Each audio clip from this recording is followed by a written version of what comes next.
Horror story में आपका स्वागत है। आज मैं चार दोस्तों के साथ घटी एक बहुत ही डरावनी घटना के बारे में आप सबको बताने वाला हूं, जो एक रोड ट्रिप के दौरान घटी थी। यह घटना मुंबई में रहने वाले चार दोस्तों के साथ Mumbai to Goa bike road trip के दौरान घटी थी, जिसको यह तीनों अब मरते दम तक नहीं भूल पाएंगे, क्योंकि इस रोड ट्रिप के दौरान उन लोगों ने अपने एक अच्छे दोस्त को खो दिया था। यह घटना रमेश, सुरेश, महेश और नरेश नामक चार पक्के दोस्तों के साथ घटी थी। यह चारों बचपन से पक्के दोस्त थे। ये लोग अब बड़े हो चुके थे और जॉब भी करने लगे थे। जॉब के चक्कर में ये लोग ज़्यादा आपस में मिलजुल नहीं पा रहे थे, इसलिए इन चारों ने जॉब से छुट्टी ली और गोवा जाने का प्लान बनाता है। इसी बहाने ये लोग अपनी पुरानी बचपन की यादें भी ताज़ा कर लेंगे और घूम फिर भी लेंगे। चारों दोस्त इस रोड ट्रिप के लिए काफ़ी एक्साइटेड थे। आखिरकार वो दिन आ ही जाता है जब ये चारों दोस्त गोवा ट्रिप के लिए निकलने वाले थे। दरअसल ये लोग मुंबई के हेक्टिक ट्रैफिक से बचने के लिए रात में गोवा के लिए निकलने वाले थे। चारों दोस्तों के पास अपनी पर्सनल बाइक थी और वे चारों अपने बाइक से ही गोवा जाने वाले थे। रात के 12 बजे चारों दोस्त मुंबई के एक मीटिंग पॉइंट पर मिलते हैं। इसके बाद वो लोग अपनी बाइक लेके वहाँ से निकल पड़ते हैं गोवा के लिए। चारों के खुशी का कोई ठिकाना न था। वे लोग आपस में वॉकी टॉकी के जरिए बाइक पर बातें करते करते चल रहे थे। करीब 60 से 70 किलोमीटर चलने के बाद उन लोगों को नींद थोड़ी थोड़ी आने लगती है, इसलिए वे सब सोचते हैं आगे कोई ढाबा देखकर वहाँ चाय पी लेते हैं। कुछ दूर बाद उन्हें एक ढाबा दिखता है, जहाँ वो चारों चाय पीते हैं और फ्रेश भी हो लेते हैं। यह सब करते करते अभी रात के 2 बज चुके थे। अभी गोवा पहुंचने में 3 या 4 घंटे और लगने वाले थे। सभी लोग आपस में वॉकी टॉकी से बात करते, हंसी मजाक करते आगे बढ़ रहे थे। अब हाईवे के दोनों तरफ घर कम होते जा रहे थे और जंगल बढ़ता जा रहा था। मतलब अब आगे घर ना के बराबर होंगे और हाईवे के दोनों तरफ जंगल ही जंगल वाला रास्ता आने वाला था।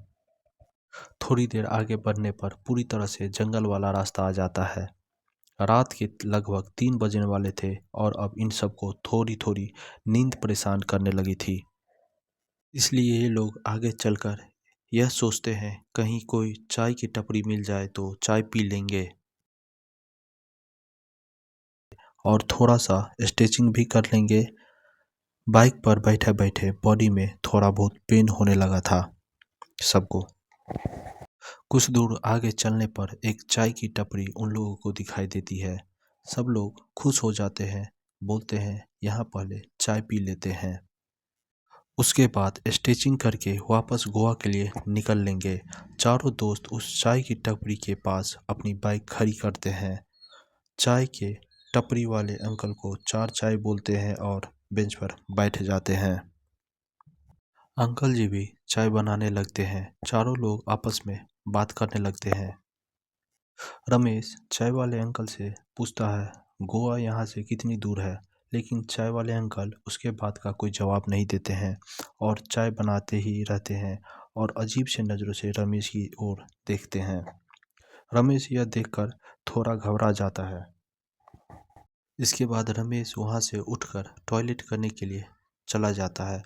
उसके दोस्त रमेश को बोलते हैं ज़्यादा दूर मत जाना टॉयलेट करने के लिए। रमेश भी बोलता है ठीक है, मैं बस थोड़ी सी साइड जगह में होकर आता हूँ।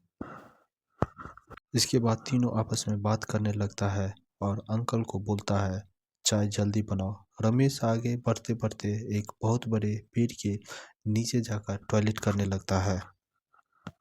रमेश जब उस बड़े से बरगद के पेड़ के पास जब हल्के हो रहा था तो उसे बहुत ही तेज सड़े हुए मांस की बदबू आती है। रमेश सोचता है इतनी तेज सड़े हुए मांस की बदबू कहाँ से आ रही है। टॉयलेट करने के बाद रमेश वहाँ पर बदबू के कारण थूक देता है और वापस अपने उन दोस्तों की तरफ निकल पड़ता है। थोड़े ही आगे अभी आता है तो उसे पीछे से किसी औरत की रोने की आवाज़ आने लगती है। रमेश उस औरत की रोने की आवाज़ सुनकर रुक जाता है और सोचने लगता है, इतनी रात को इस जंगल वाले एरिया में कौन औरत रो रही है। रमेश इधर उधर रोने वाले आवाज़ को ढूंढने लगता है कि आवाज़ किस ओर से आ रही है। थोड़ी देर इधर उधर ढूंढने के बाद उसे एक औरत उल्टा साइड मुंह करके रोती हुई दिखाई पड़ती है।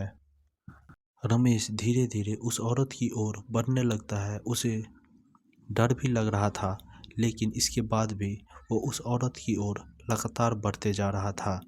उस औरत के पास पहुंचकर पूछता है, आप क्यों रो रही हो।